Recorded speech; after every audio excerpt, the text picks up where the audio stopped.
que el Señor les bendiga. Es una bendición poder saludarles después de una semana en la cual estuvimos compartiendo el último video, que si no lo han visto, vayan, véanlo, entren al canal, sé que les va a bendecir. Y en ese video estuvimos hablando de la importancia de subir al monte para poder recibir instrucción, confirmar llamado, ¿cierto? Y asignación. Y también para poder levantar ofrenda delante del Señor. Esos eran como los aspectos importantes del video de la semana pasada. Así que váyanlo, les voy a bendecir. Y el día de hoy vamos a compartir algo muy relacionado con lo anterior, que era recibir llamado y asignación. Pero enfocado en cómo nosotros respondemos a ese llamado y a esa asignación, cómo nosotros respondemos a lo que Dios quiere que hagamos. Y vamos a ver 3 ejemplos básicos y claros en los cuales nos podemos identificar y los cuales podemos tomar como ejemplo para poder movernos en obediencia y en fe delante del Señor. Y el primero de ellos es la historia de Gedeón. La historia de Gedeón está en el libro de Jueces, capítulo 6, el cual nos muestra lo siguiente: que Gedeón estaba, ¿cierto?, en un contexto donde el pueblo de Israel constantemente se veía amenazado, atemorizado por los madianitas, quienes iban a eh, amedrentar y quienes iban a tomar de lo poco que tenía el pueblo de Israel, a quitarle su alimento, a robarle sus cosas. Y es aquí donde está Gedeón. Es aquí donde está Gedeón, es aquí donde aparece en escena, estando protegiendo sus alimentos de los madianitas, estando quizás cavando un hoyo donde podía preservar sus alimentos para que él pudiera sobrevivir. Y en eso aparece el Señor, aparece un ángel del Señor diciéndole: varón esforzado y valiente. Y la entrada al decir eso me impacta mucho, porque alguien que está escondiendo sus cosas no precisamente es una persona esforzada y valiente. Es como que el Señor tiene una manera muy particular de llamar a personas, porque los descoloca de su realidad. Y a Gedeón, el Señor lo descolocó de su realidad. Y le dice: varón esforzado y valiente, y le da la asignación y el llamado que tenía que realizar, que era librar al pueblo de Israel de la mano de los madianitas. Y cómo tenía que hacerlo. Y en eso eh, hay la primera quizás actitud que vamos a ver de responder al llamado y a la asignación de Dios, tomando el caso de Gedeón, que Gedeón, cuando estaba escuchando todo eso que tenía que hacer, que se veía gigante, que se veía enorme, que se veía incluso ilógico a la mente humana, ¿sabes lo que hizo? Buscó las explicaciones del Señor. Buscó las explicaciones de por qué él tenía que hacer lo que tenía que hacer, y por qué él tenía que hacer, cómo lo tenía que hacer, de la manera que tenía que hacerlo, el cómo, por qué. Y muchas veces, yendo inmediatamente a la aplicación, muchas veces nosotros recibimos una palabra, recibimos una instrucción, recibimos una misión que tenemos que cumplir, un propósito especial de parte del Señor. Y para nosotros nos suena un poco ilógico, como le sonaba a Gedeón. Y le comenzamos a buscar la excusa, y no solo no solo la excusa, sino que buscar la explicación de por qué nosotros tenemos que hacer lo que tenemos que hacer. Y le decimos al Señor: Señor, ¿y por qué? ¿Y por qué yo? ¿Y por qué no otro? Señor, ¿y qué quieres que haga? ¿Y qué quieres que...? ¿Por qué? Y nos vamos en pura excusa. Y nos vamos buscando la explicación. Y Dios nunca nos da la explicación. La escritura nunca muestra que a Gedeón Dios le dio la explicación de vas a hacer esto por tal y tal razón. No, nunca se la dio. Y muchas veces nosotros esperamos que Dios nos dé la explicación y no la va a dar. ¿Por qué? Porque, como dijo un amigo una vez, Dios no tiene jefe. Dios no tiene a quién, a quién rendirle cuenta. Y nosotros creemos que Dios nos va a decir, haz esto porque tengo tal y cual misión que hacer, misión que cumplir quizá. Y no, no es así, no funciona así. Dios a Gedeón le dijo, haz esto y hazlo así y punto, se acabó. Y aunque él buscó la explicación, aunque él buscó la excusa, aunque él quiso entender por qué, tuvo que hacerlo ya. Y vemos que Gedeón se movió en obediencia y vio el respaldo del Señor. Aunque no entendía por qué estaba haciendo lo que estaba haciendo, él se movió en obediencia, vio el respaldo del Señor y pudo trascender. Y el día de hoy podemos estar hablando de Gedeón. Si nosotros queremos trascender, si nosotros queremos impactar, si nosotros queremos alcanzar, si nosotros queremos ser de bendición para nuestra generación, para nuestro entorno, para nuestras personas cercanas, no busquemos la explicación. No se la busquemos a Dios, no se la busquemos a nuestros líderes, a nuestros pastores, no la busquemos nunca. ¿Por qué? Porque nunca nos van a dar. En especial el Señor nunca nos va a dar la explicación de por qué tenemos que hacer lo que tenemos que hacer. Simplemente movámonos en obediencia y vamos a ver el respaldo de Dios y vamos a trascender. Así como lo hizo Gedeón. Así como lo hizo Gedeón. Así que eso como primer aspecto importante de esta reflexión que estamos compartiendo el día de hoy. Ahora, vamos a ver un ejemplo de esos que están en la Biblia, pero que idealmente es un ejemplo de cómo no se hacen las cosas. Y, y cómo no se tiene que actuar, cómo no se tiene que responder. Y me estoy refiriendo a un personaje muy particular, que se enseña en las escuelas dominicales, que se predica, que muchos hemos escuchado de ese personaje. Y es Jonás, Jonasito, Jonasito. ¿Quién no enseñó, quién no predicó de Jonás alguna vez en la vida? Jonás es un claro ejemplo de cómo no se tienen que hacer las cosas. Aunque, yéndonos a la escritura y un poco a la historia de este personaje,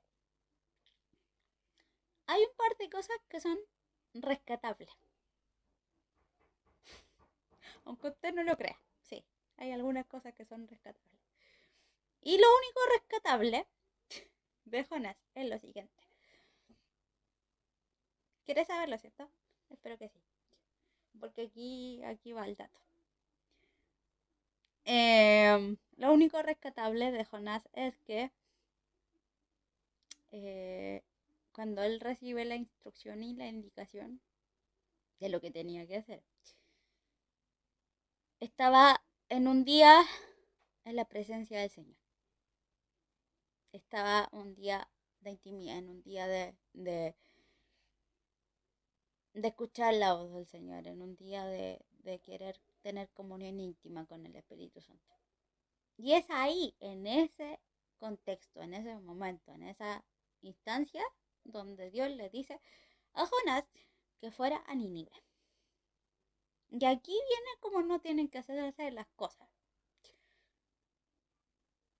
Como no tenemos que responder nosotros a lo que el Señor nos está mandando a hacer. Y es lo siguiente. Lo primero que vamos a decir de cómo no se tienen que hacer las cosas es creer o hacernos creer a nosotros mismos e intentar hacerle creer a Dios de que vamos a hacer algo y vamos a buscar otra vía de salida. ¿Por qué? ¿A qué me refiero con esto? Eh, sabemos que Dios le manda a Jonás, ¿cierto? A ir a Nínive. Le dice, anda a predicar y pregonar el evangelio y pregonar el arrepentimiento, porque si no yo voy a poner mi mano en contra de los ninivitas. Eso le dice el Señor a Jonás, ¿cierto? Lo sabemos. Y Jonás dice, ¿por qué tengo que ir yo? No quiero. Pero dijo, este hombre creyó que era quizá un poco más astuto que Dios. Y dijo, ya, me voy a ir a otro lado. Y tomó, ¿cierto? Cuenta la historia de la escritura que tomó una nave a Tarsis en vez de irse a Nínive. Y camino a Tarsis, el Señor levantó una gran tormenta a causa de la desobediencia de Jonás. Y sabemos en lo que terminó, que era nadando con una gran tempestad, que cuando ya Jonás estaba en el agua la tempestad se calma, pero ahí no terminó todo, sino que Jonás termina en el vientre de un gran pez. Y después que se arrepiente, llega a Nínive, forzosamente, a predicar. Pero en lo que termina la historia no es simplemente que los ninivitas escuchan el mensaje, se arrepienten, le piden perdón a Dios y Dios detiene su mano de juicio, sino que lo que termina en la historia de Jonás es que Jonás se enojó con Dios. ¿Por qué? Porque Dios había tenido misericordia de Nínive. Y ese es un ejemplo de cómo no se tienen que hacer las cosas. Ya dijimos que Gedeón le buscó explicaciones al Señor. Ahora, Jonás se enoja con Dios porque ve la mano en la misericordia de Dios a favor de los ninivitas. Y eso es lo que nosotros no tenemos que hacer, que es enojarnos en contra de Dios cuando veamos la mano de Dios obrando a favor de otra persona, de otra generación, de a quienes Él nos mande a bendecir e impactar. ¿Por qué? Porque para mí cuando yo leo la escritura y veo el final de Jonás, digo, qué triste es lo que termina. Qué triste es cómo termina su paso por la tierra. Y de ahí después no se dice nada más de Jonás. Que se termina diciendo de Jonás que Jonás terminó enojado con Dios. Qué poco beneficioso, qué poco impactante. Nosotros no tenemos que responder enojados cuando Dios nos manda a hacer algo. Nosotros no nos tenemos que enojar cuando veamos la mano del Señor obrando a favor de personas, de iglesias, de una generación completa, como lo fue en el caso de Jonás. Así no se tienen que hacer las cosas. Así no se tienen que hacer las cosas, así no tenemos que responder porque sabemos que Dios tiene misericordia de quien tiene misericordia de quien quiere y Él es soberano y sabe lo que hace. ¿Amén? Entonces, ese es el ejemplo donde no tenemos que hacer las cosas. Como no tenemos que hacer las cosas. Y vamos a terminar esta reflexión tomando el ejemplo de cómo sí se tienen que hacer las cosas. De cómo sí tenemos que responder delante del Señor. Aunque parezca ilógico, aunque parezca absurdo, tenemos que tomar este ejemplo. Amén. Vamos a Lucas capítulo 5. Lucas capítulo 5 nos muestra la gran historia de la pesca milagrosa. De hecho, está en Mateo, en Marcos y también está en Lucas esa historia. Y dice que Jesús estaba enseñando, ¿cierto? Estaba enseñando a las multitudes y en un momento ve unas barcas y le dice a Pedro, antes de ser llamado Pedro, le dice a Simón, boga mar adentro. Y él empieza a enseñar y luego de, de, de que Jesús enseña, Simón vuelve a su oficio, vuelve a su profesión, que es pescador, ¿cierto? Y Simón está en eso. Dice que había pescado toda la noche y que no había pescado nada. Y, y yo me imagino a ese pobre hombre frustrado, no sabiendo más qué hacer, no sabiendo cómo reaccionar, no sabiendo cómo enfrentar las cosas. Y viene Dios y y viene Jesús y le dice, boga mar adentro. Hombre cansado, agotado. Y le dice, boga mar adentro. Después Jesús empieza a enseñar. Y después cuando Jesús le pregunta al mismo Simón Pedro, ¿has pescado? Y Simón le responde lo que ya sabemos, no he pescado nada. Y Jesús le da la instrucción de tira la red del otro lado. Y Pedro le dice, Simón Pedro le dice a Jesús, mira, toda la noche no hemos pescado, pero en tu palabra echaré la red. En tu palabra echaré la red. Y dice que vuelven a lanzar la red al mar. Simón, Pedro, con todos los que estaban con él. Y encierra grande cantidad de peces y llaman a las embarcaciones vecinas que estaban cierto cerca para pedirles ayuda. Y la pesca fue maravillosa. ¿Y qué podemos extraer de esa historia? Más en tu palabra echaré la red. Más en tu palabra yo me voy a mover.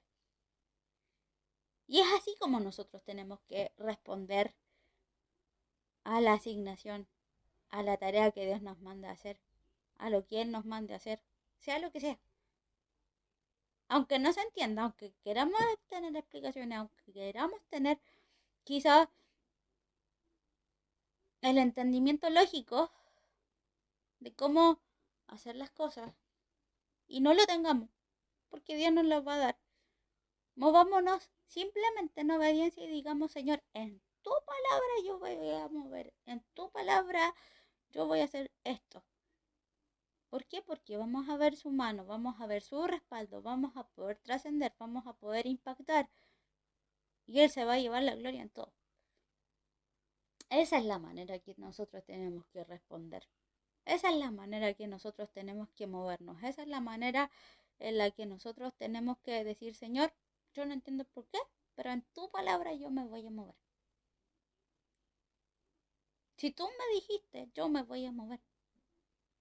¿Por qué? Porque porque Simón después terminó siendo Pedro uno de los pilares de la iglesia. Y después de esa pesca milagrosa, el Señor le dice, ven, sígueme, porque te voy a hacer pescador de hombre. Tan solo por haber obedecido y tan solo por haber dicho, Señor, en tu palabra voy a echar la red. ¿Por qué? Porque cuando nosotros obedecemos, cuando nosotros nos movemos en fe, no buscamos explicaciones, ¿sabes lo que ocurre? Dios nos hace parte de sus planes y sus propósitos. Y nos empieza a mostrar todo de otra perspectiva. Y no necesitamos entender grandes cosas, grandes hazañas, porque nos movemos en su palabra. Como se movió Simón. En tu palabra voy a hacer esto. Así que, si podemos hacer la síntesis de esta reflexión es que llegó el tiempo de comenzar a movernos en la palabra, de comenzar a movernos en obediencia, no buscando explicaciones, porque cuando nos movemos en obediencia, nos movemos en base a la palabra, vemos el resultado, vemos el respaldo y podemos trascender. Así que espero que esta reflexión te sea de edificación, te sea de provecho, te sea de ayuda para poder responder de una buena manera a la asignación que Dios te dio. Y nos vemos en un próximo capítulo la próxima semana de otra reflexión. Así que te mando un abrazo, que el Señor te bendiga y nos vemos. Chao, chao.